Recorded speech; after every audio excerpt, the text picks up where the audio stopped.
you have an understanding of nervous and sensory systems, but one system that can override everything else is actually your endocrine system. And we work with your endocrine system and your nervous system together to maintain homeostasis within your body, so controlling nutrients and salt and water, as well as things like growth and reproduction. The endocrine system is made up of glands that are composed of epithelial cells, and we look at two different types of glands. We have an endocrine gland, which is going to deliver hormones to your circulatory system simply through secretion.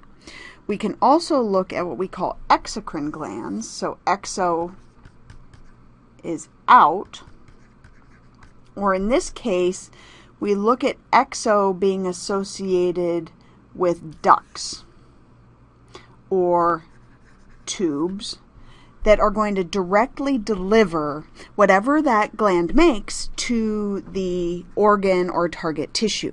So these will be associated with things like digestive enzymes that are delivered straight to your stomach or small intestine.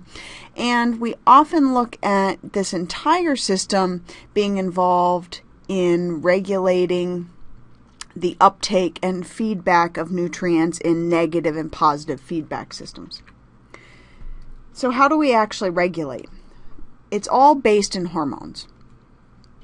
The entire system is going to work with the nervous system to regulate everything in your body, including communication and regulation itself, so increasing or decreasing nutrients, increasing or decreasing vitamins, hormones, and so on. But much of what we look at is the functions between endocrine and nervous systems are very similar. The nervous system uses electrical signals that we've talked about in nerve cells.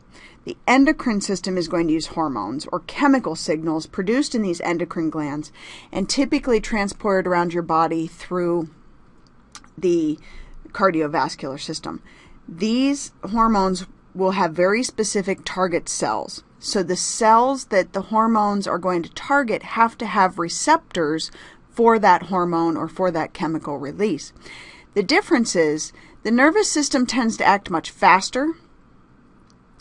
We are often responding very quickly to things in the environment or things in your internal system. The responses of the endocrine system last much longer. So you might release a hormone through something that we look at as being necessary for growth or development, and those are hormones that are going to act over a very long period of time. They're going to cause cascading effects or pathway effects throughout your entire body. We don't look at the nervous system as having a long-term effect on your system. When we look at hormones in vertebrates, we've got two different major types. One is hydrophilic, are amino acid based hormones, or you know these more as proteins or peptides, or the steroid based hormones. So these are all based in cholesterol, so they're going to be hydrophobic. This is going to be important for us, whether these hormones are fat soluble or water soluble. That determines how long they're going to last in your system. Most of the time we look at these hormones traveling through your bloodstream, as we said, either the protein-based or the steroid-based, but their prolonged effects, how long are they going to last? How long are they going to target those cells? How long will they get recycled in the system? All has to do with whether or not they are those protein or steroid-based hormones.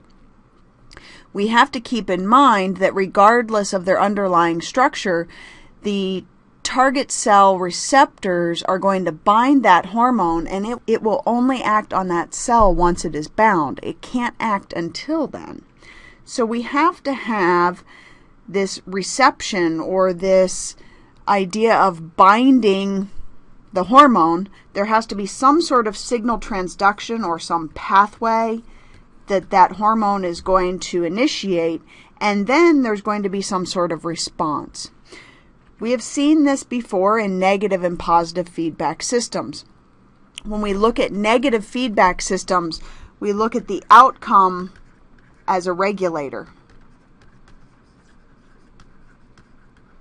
Remember, our product that we made in a pathway would actually shut down the system.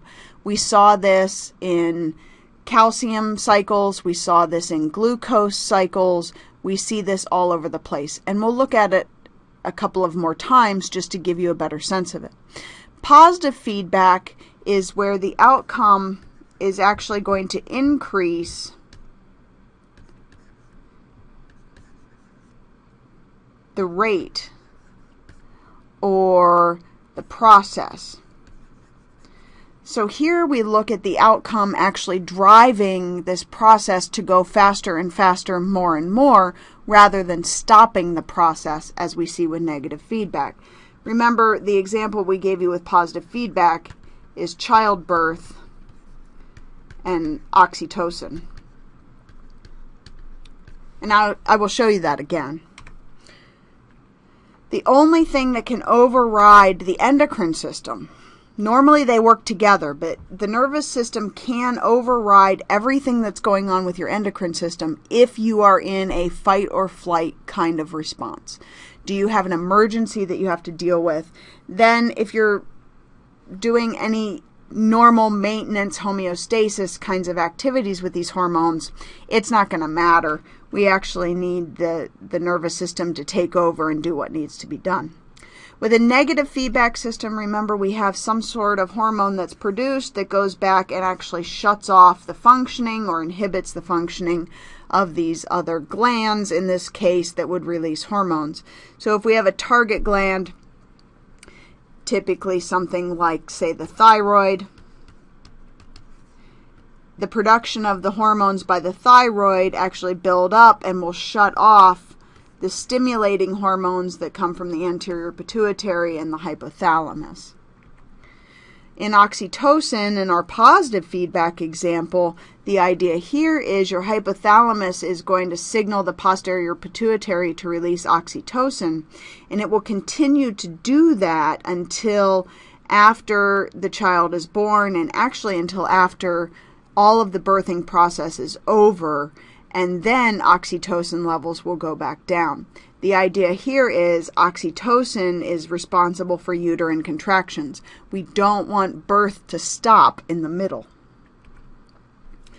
There are a couple of types of hormones. We mentioned the idea that exocrine hormones are released into ducts. Typically, we look at these as being enzymes. So digestive, saliva, oils, digestive enzymes, all of those fit into this exocrine category.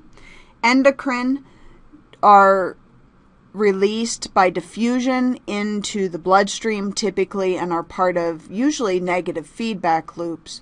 And when we look at these fall under what we call antagonistic control. So if something is antagonistic, it fights against, right?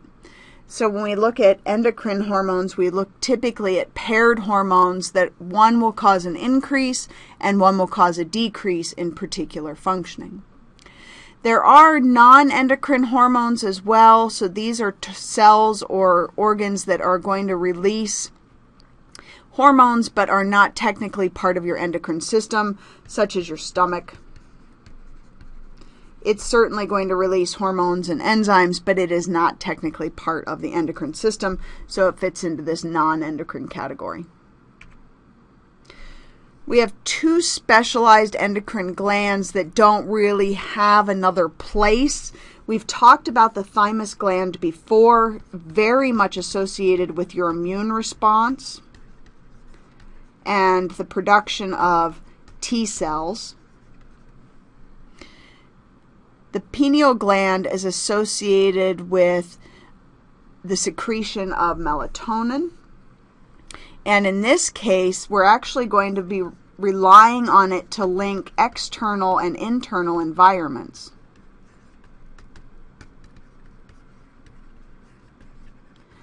So your wake and sleep cycle is very much regulated by melatonin, but it's triggered by sunlight. So we're going to need that interaction for this gland to do its job properly.